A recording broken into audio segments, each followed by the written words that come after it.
Hello, this is DP Thapliyal. आज मैं CPD guideline की बात करूँगा। Continuous and professional development guideline NEP 2020 के आधार पर सभी टीचर्स को प्रत्येक साल 50 आवर ट्रेनिंग करनी है, जो ऑफलाइन एंड ऑनलाइन दोनों मोड में संपन्न करवाई जानी है, जिसकी गाइडलाइन केवीएस ने जारी कर रखी है। इसमें स्कूल लेवल पर, क्लस्टर लेवल पर, रीजनल लेवल पर और KVS jet and headquarter level पर अलग अलग ट्रेनिंग का प्रोग्राम शेड्यूल्ड है। सीपीडी में अगर हम बात करते हैं स्कूल लेवल की, तो स्कूल लेवल पर ऑनलाइन एंड ऑफलाइन के डिफरेंट प्रोग्राम दे रखे हैं। ऐसे ही रीजनल लेवल पर face to face means offline and online, और केवीएस हेडक्वार्टर एंड जिट इनके भी ऑनलाइन ऑफलाइन के गाइडलाइन सभी स्कूलों को जारी कर रखी हैं। इस बेस पर सभी शिक्षकों को 50 घंटे की ट्रेनिंग करना अनिवार्य है प्रत्येक साल, जो कि ऑनलाइन प्लस ऑफलाइन दोनों मोड से संपन्न करवाई जानी है। इसमें अलग अलग ये प्रोग्राम जो दे रखे हैं ऑनलाइन एंड ऑफलाइन के, इसकी गाइडलाइन सभी के पास अपनी अपनी स्कूल में है। इसमें ज़रूरी चीज़ ये है कि सीपीडी करने के लिए हमें जो गाइडलाइन दे रखी है उसके बेस पर minimum 30 hour face to face means offline and 20 hour online कम से कम सभी के होने जरूरी हैं। 50 घंटे जिससे हो जाते हैं पूरे 30 + 20 50 आवर, ये गाइडलाइन दे रखी हैं। किस प्रोग्राम को कितना समय मिलना चाहिए, किस आधार पर इसके पॉइंट्स बनेंगे, ये पूरी गाइडलाइन में केवीएस हेडक्वार्टर के द्वारा सभी स्कूलों में भेजा जा चुका है। जैसे हेडक्वार्टर लेवल के जो भी प्रोग्राम हैं उनको अगर आप पब्लिकेशन वगैरह का है, जैसे यहाँ पर कुछ समय अलॉटेड कर रखा है रीजनल हेडक्वार्टर नेशनल लेवल के जो पब्लिकेशन है जनरल न्यूज़पेपर एंड मैगजीन पर, तो उसके कितने आवर्स काउंट किए जाएंगे वो सभी के सामने मेंशन है। जैसे विद्यालय लेवल की मैगजीन जो कंट्रीब्यूट कर रहा है उसे 1 घंटा मिलेगा, जो एडिटर है 2 घंटे मिलेंगे। KVS national magazine newsletter publication के लिए कंट्रीब्यूटर को 2 घंटे, एडिटोरियल बोर्ड को 6 घंटे। ऐसे ही पेपर पब्लिकेशन है लोकल लेवल का, रीजनल लेवल का, अलग अलग लेवल के, तो इनके लिए आवर फिक्स कर दिए गए हैं कि कितना आप जो भी काम करेंगे उसे कितने घंटे आपके ऐड होंगे ऑनलाइन और ऑफलाइन। इसके अलावा ये जो पब्लिकेशन के अलावा भी बहुत सारी चीज़ें हैं जो हमारे पास काउंट करेंगे डिफरेंट टाइम पीरियड पर। जो एक्सपर्ट हैं, जो इन सर्विस कोर्सेज हो रहे हैं, वर्कशॉप हो रही हैं, और उनमें जो रिसोर्स पर्सन हैं उनके लिए क्या टाइमिंग, कितना काम करने के बाद कितने आवर उन्हें मिलने हैं, ये सारी चीज़ें ये गाइडलाइन के बेस पर तैयार कर ली गई है। अगर आप पेपर सेट कर रहे हैं रीजनल लेवल का, तो आपको चाहे 11th का कर रहे हैं, 12th का प्री बोर्ड का कर रहे हैं, 9th का कर रहे हैं, या 6 to 8 कर रहे हैं, जो भी आपको रीजनल लेवल पर क्वेश्चन पेपर आप अगर वो कर रहे हैं, सेटिंग कर रहे हैं, तो आपको 3 घंटे मिलेंगे। ऐसे ही एक्सपर्ट टॉक अगर आप कर रहे हैं तो 3 घंटे मिलेंगे। ई विद्या पर आप काम कर रहे हैं तो 3 आवर मिलेंगे। ये सारी चीज़ें इसमें दे रखी हैं।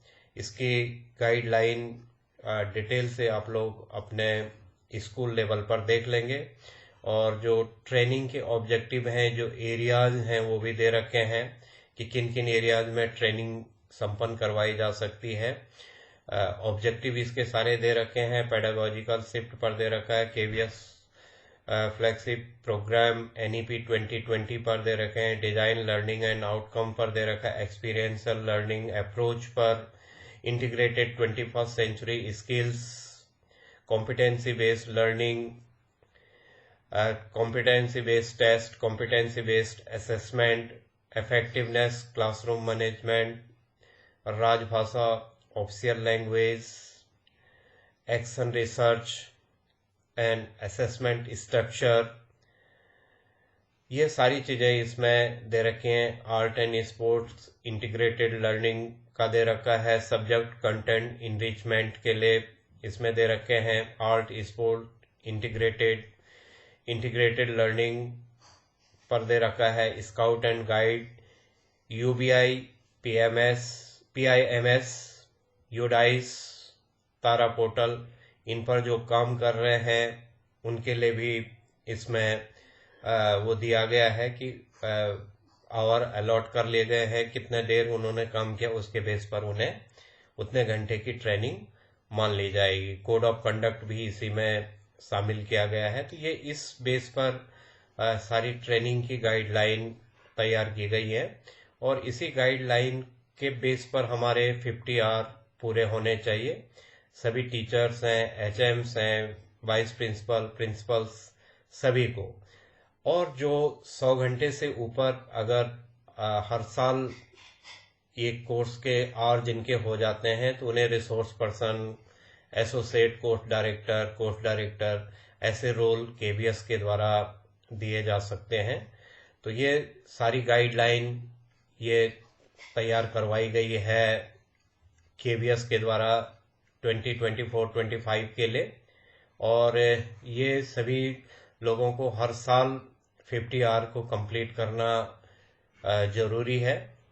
इसी के बेस पर अब जो senior scale and selection scale जो दिए जाते थे उनके लिए जो ऑफलाइन कोर्स होते थे 21 डेज वाले कोर्स वो भी समाप्त कर दिए गए हैं और अब उनकी जगह पर इन्हीं कोर्स के बेस पर वो किया जाएगा कि हर साल उनके 50 आवर होने चाहिए।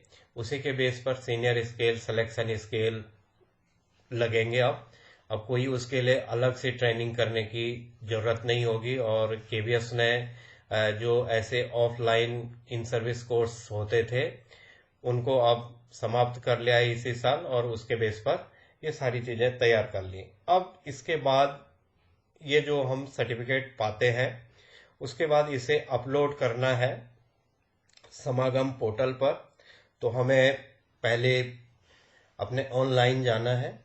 ऑनलाइन जाकर के हमने ऐप खोलना है।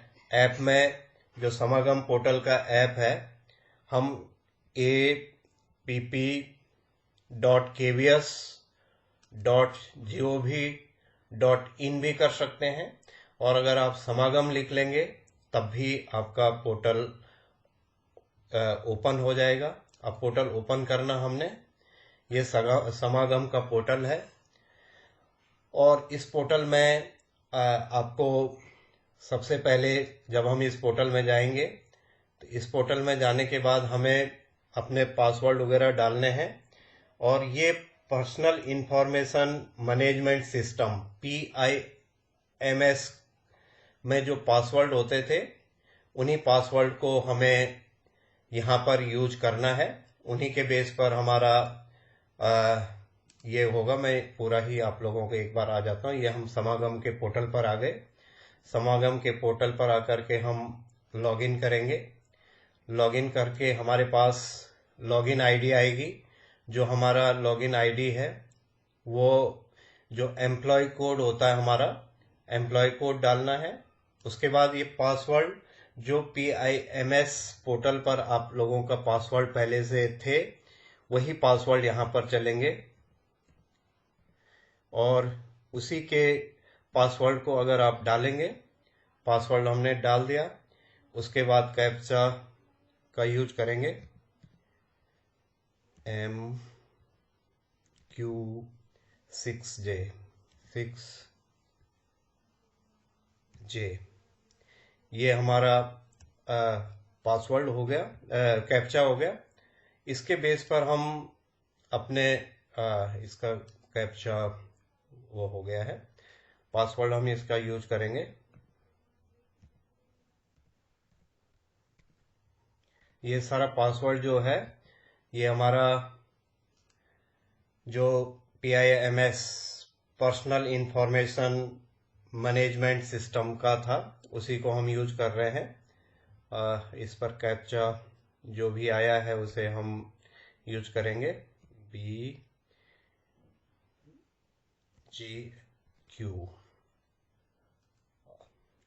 इस ढंग से हमारा ये अपना सिस्टम खुल गया। समागम पोर्टल पर ये हमारा इंडिविजुअल आईडी खुल गया है, और इसमें हमने कहा कि लॉगिन करने के बाद हम अब जाएंगे PIS, दो चीजें हैं इस पर, PIS पर हमने वो करना है। यहाँ पर हम अपनी अपनी प्रोफाइल भी देख सकते हैं, और हमें प्रोफाइल देखने के बाद हम जाएंगे CPD पर।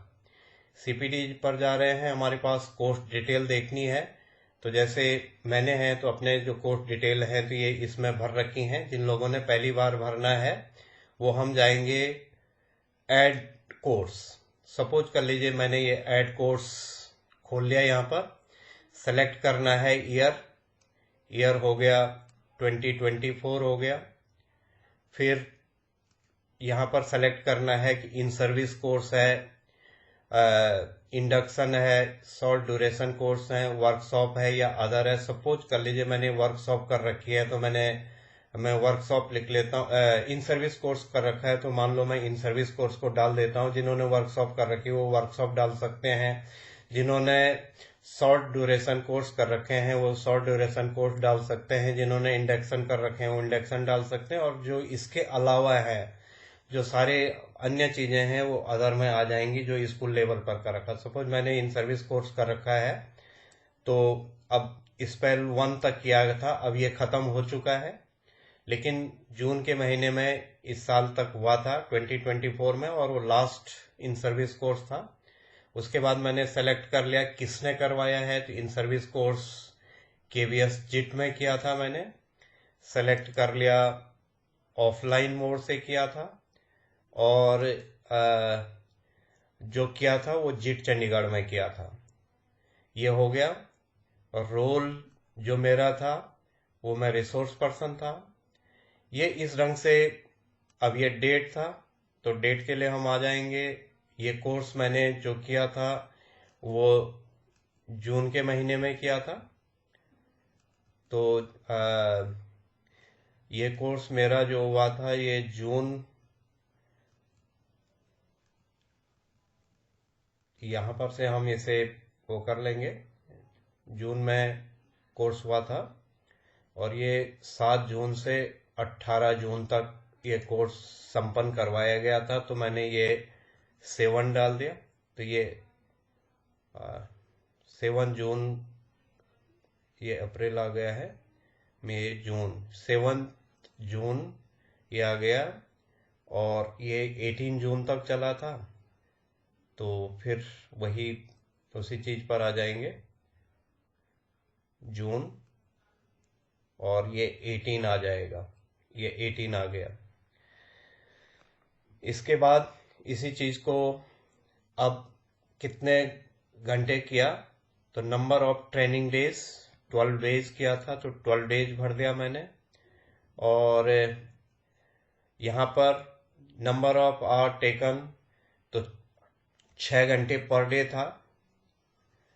फिर यहाँ पर ग्रेडिंग एंड रेटिंग, यहाँ पर ग्रेडिंग एंड रेटिंग में फिर नंबर आ जाएंगे। तो हम 6 घंटे, ये टोटल जो हमारे पास ट्रेनिंग के जो टोटल आवर हुए हैं वो 72 आवर हो गए, 72 आवर हो गए।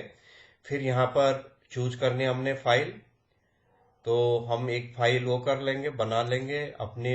ये यहाँ पर 2 KB की ही फाइल होनी चाहिए, 200 KB की, 200 KB की CPD। और जैसे सपोज कर लीजिए मैं इसी कोर्स को अपलोड करता हूँ, ऐसे ये मेरा कर रखा है, ये ओपन हो जाएगा। यहाँ पर ये दे रहा है कि ये सर्टिफिकेट जो होता है ये 200 KB का होना चाहिए, उससे ज़्यादा नहीं। ये मैंने ऐड कर लिया कोर्स, ये आ गया कोर्स ऐड सक्सेसफुली।